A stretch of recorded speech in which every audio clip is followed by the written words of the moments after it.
Are you ready for a prophetic adventure? Are you ready for extreme faith combined with extreme sport? This is Prayer Walk, where we follow a courageous woman that has set out to walk all across the borders of Norway to pray for the land. And yes, the nature and the weather in Norway is not tamed, so this is going to be a real challenge. And if you want to follow that journey, then I will be reporting on the real struggles, the tears, the challenges, the joys, the blessings and breakthroughs every Sunday. So stay tuned.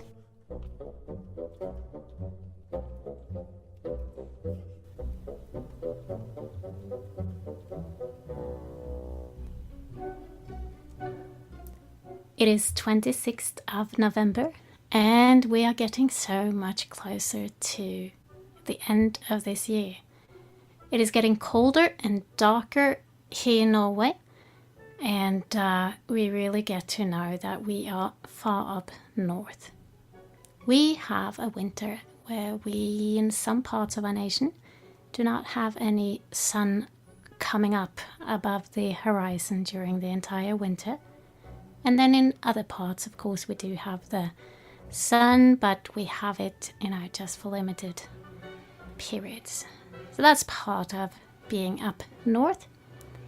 But today I'm gonna tell you a little bit more about what is going on in the prayer walk and what has been planning itself out. That's how I can say it. It's kind of like God is starting stuff and we try to understand it. So I can't say that we plan it, but it's been planning itself out and it seems to be following that plan, and that is very exciting.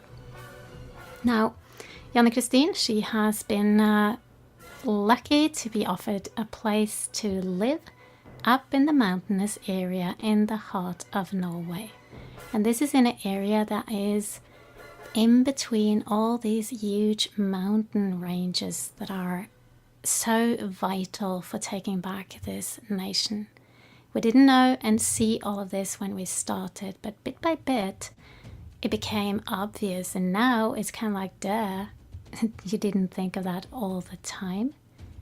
So around her, in that place that she's been offered a house, there's the big mountain area called Dovre, which is the area she's been working on and, setting down tent pegs and walking and things like that.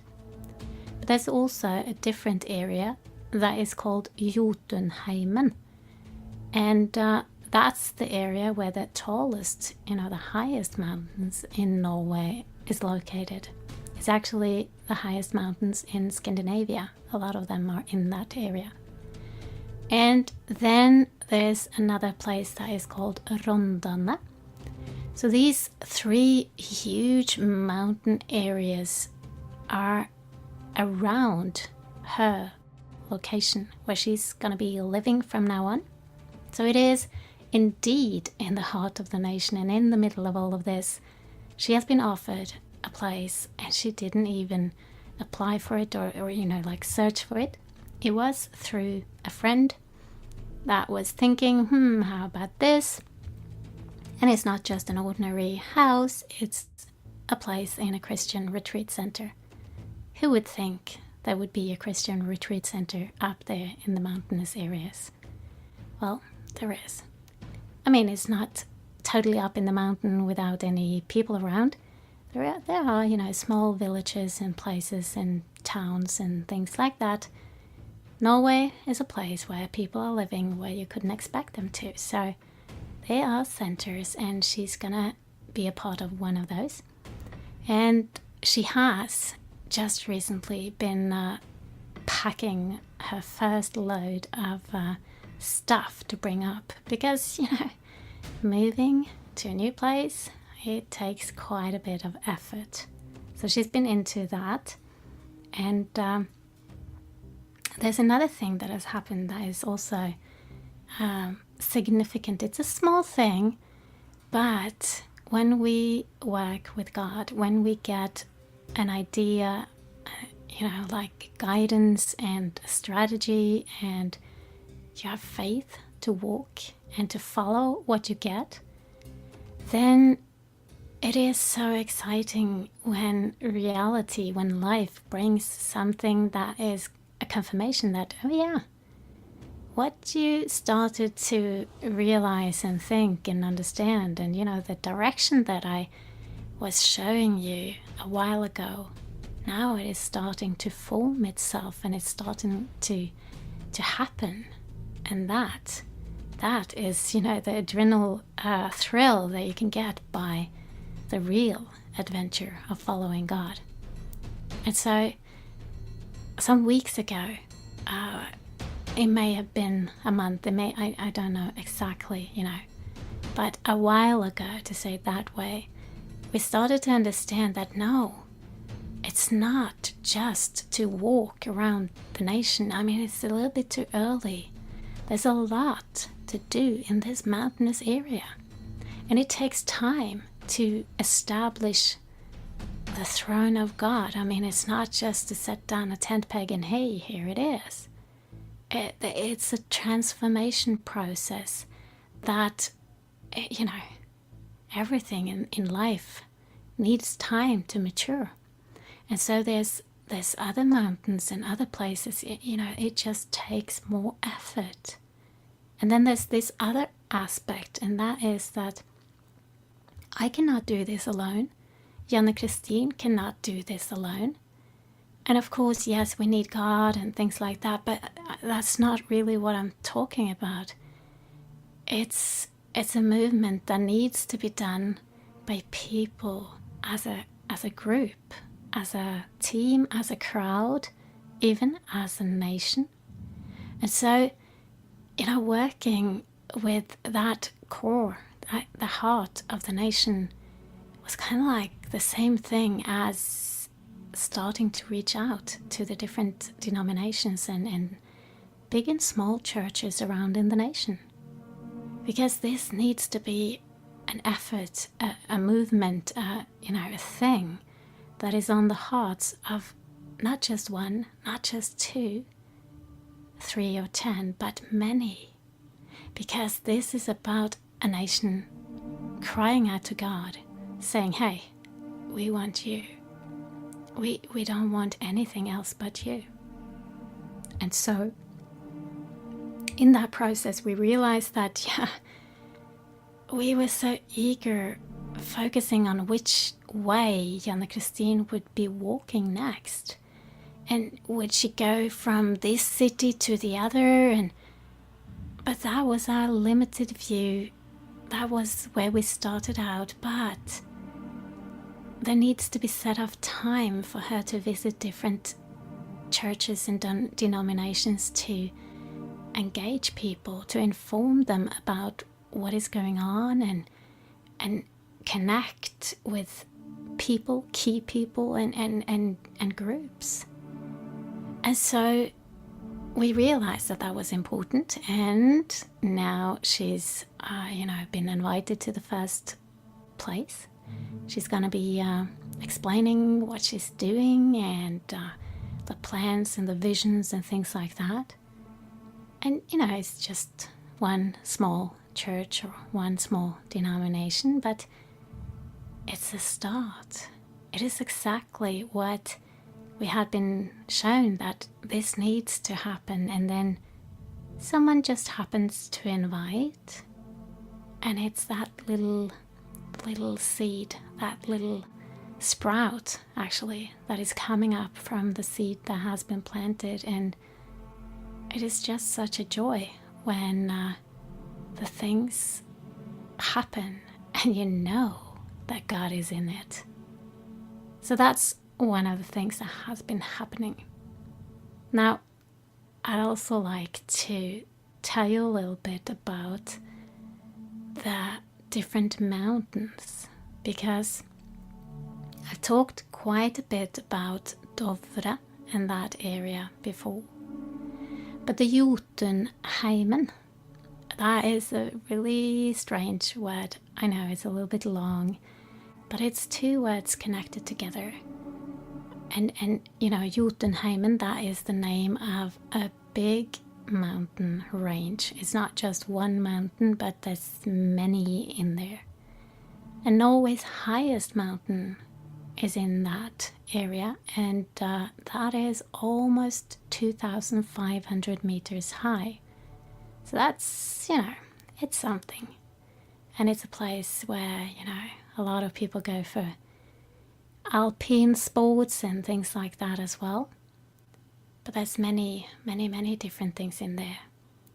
But the name, Jotunheimen, I like to focus a little bit in on that because it is composed by two different words.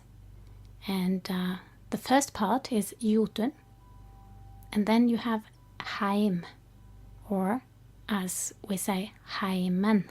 Heim and Heimen. So, Heim means home. Heimen means the home. So that's why I'm saying Heim and Heimen, because it's basically the same word, just the we put it in the end, like that. But before that, we have Jotun. And so these mountain area, these mountains, that's the home of the Jotun. And what is Jotun? That is interesting. Because I've told you earlier that throughout this project, so much of the mythology and the old folk, myths and beliefs and trolls and different kind of creatures, it's been everywhere, popping up. And it has become so clear to us that not only 1 and 2 and 3 and 4 and 5 mountains and places has been named by these creatures, but so incredibly many of them. They are named by these mythology creatures that we really don't want to give power. And so Jotunheimen, that is also one of the most important ones when it comes to that, because Jotun, that is basically it is a huge troll, but it comes from the old mythology of Thor and Odin and Freya and all of these creatures like half-gods. That is the old Norse religion. And we don't say Thor and Odin. In Norway we say Thor, Odin, Freya. So it's a little bit different way of saying it, but it's the same religion. And they had, these counterparts. There were 3 different realms where people or creatures were living. It was the gods, like Thor and Odin. And then it was the people, ordinary humans. And then there was these huge, giant creatures that was called Jotun. They had different names for them as well. Jötul, Jotun, Jutul. But basically it's the same thing. And it reminds me of the Lord of the Rings, because that's also, if I remember right, it's 3 levels where creatures are living, and Midgard. I mean, there's connections. There's something to this. All of the folk stories around the world have these giants and gods and half gods and gods, living with men and things like that. And so this is the Norse version of it. We see the pattern, it's so clear. And the giants, the trolls, the Jotun, that is most likely, I certainly believe it is, what the Bible speaks of as the giants. It is, the fruits or the offspring from fallen angels mating with humans. And so while these creatures do not live in physical bodies any longer, their spirits are, well, as far as I understand, they are eternal, because they are half angel. And so that is part of what we are battling in this life, the darkness and demonic forces and, all of these things that we say, what are they? Well, I believe that a lot of it, at least, is, these spirits that do not have their own bodies any longer, but they still just hang out here as much as they can. And that, from these old mythology stories, Jotunheimen, the home of the Jotuns, that's one of the places where they lived, in our mountain areas. Do we want that? No, definitely no. So it just makes sense that there's some work to do there. And that's in the area with the tallest, the highest mountains, the peak point of the nation. We just got to do something about that. And if you're living abroad, you may know that it's not only our mountains that are named after these creatures, but Jotun, that's how you would say it in English, I believe. Jotun, we say Jotun. That is, a world exporter of paint. They develop paint that is very hardy against all kinds of weather. It's a Norwegian company, and of course named by the troll Jotun.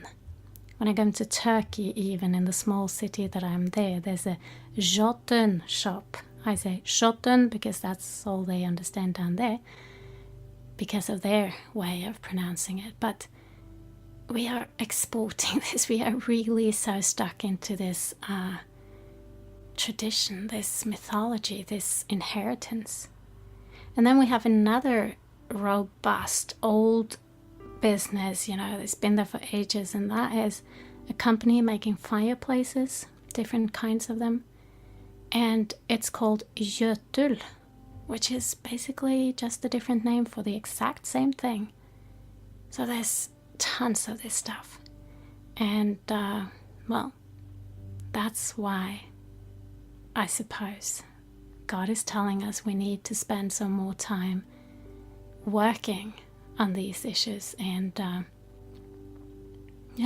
clear the area, engage people, and get His word, His knowledge, His presence into these regions and take it back.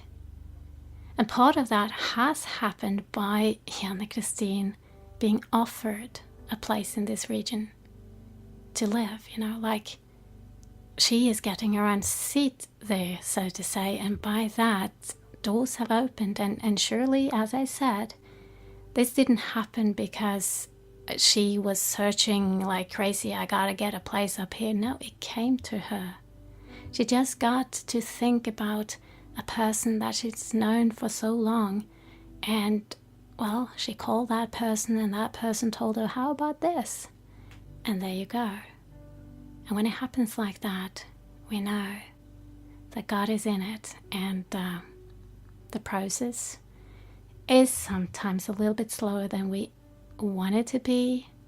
But then again, when it happens bit by bit, it is fascinating. Look back a few months and suddenly you see, wow, things have indeed been happening. So by that, I am excited. I am excited to see that things are moving forward. And the things that we have been shown and the guidance that we've received, it is happening. And so I encourage you that listen to have faith, and to listen to God, even if it is the strangest things that you get, when you are praying and seeking Him. And then comes the hard part, starting is one thing. For some people that's the hardest, but just continuing, that is sometimes even harder. And then we need fellowship, because it is through fellowship that we get the sustainability, the support and the confirmations needed, just that moment when you needed that. Because we're gonna have weak moments. But the point is to not give up and to get back up again. And that's how we can do what God wants us to do, and how we can see His work, come into fruition and become a reality. But now, I'm done for today. Time flies, but I will be back. I will be back on Saturday, 10 a.m. US Pacific Time, 1 p.m. in Florida, 18 o'clock UK London, and 19 o'clock in Central Europe. That's Saturday with Spirit Talk.